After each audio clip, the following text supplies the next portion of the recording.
اب جیسے حضرت کہہ رہے تھے کہ حکیم صاحب اپنا ایک منفرد انداز رکھتے تھے، آیا ہے قربان جاؤں، حضرت کی خدمت میں ایک شخص آیا، اس کا یہ دانت ٹوٹا ہوا تھا فرنٹ کے سائیڈ والا. ان لوگوں نے تو زندگیاں وقف کر دی نا حضور کی امت کی خیر خائی کے لیے. یہ ان لوگوں کا ظرف ہے حضرت.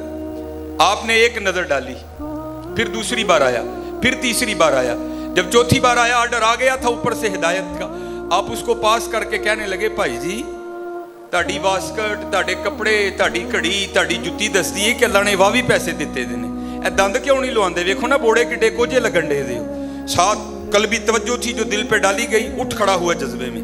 حکیم جی اب اسی دن آپ کی خدمت میں واپس لوٹوں گا جس دن دانت لگوا لوں گا. پھر میں چل جا لوا کے آ. کافی دنوں کے بعد آیا بقول اس کے، کہتا حکیم جی میں گھر بھی نہیں گیا، سیدھا تہاڈے کل آیا ہوں. منہ کھول کے کہتا حکیم صاحب ویکھو ہاں دند سونا لگن دے. آپ نے فرمایا ویکھو نا دند نہ کڈے سونے لگن دے. عرض کرتا ہے حضور سیالکوٹ میں تو کوئی ڈاکٹر ہے نہیں، میں لاہور گیا تھا دانت لگوانے، اور 1982-83 کا یہ واقعہ ہے. آپ کو پتہ ہے اس وقت 1000 کی کیا قدر و قیمت تھی. عرض کرتا ہے کہ جی ایک دند لان دا ڈاکٹر نے میرے کو 1000 روپیہ لے آئے. پھر ڈاکٹر کی تعریفیں شروع کر دی کہ جی اینی صفائی ہوتی ہاتھ، دانت ایسی خوبصورتی سے لگایا کوئی ماننے کو تیار نہیں یہ دانت تو نے نیا لگوایا ہے، درد کا احساس بھی نہیں ہوا. کافی تعریفیں جب کر چکا نا چپ ہو گیا.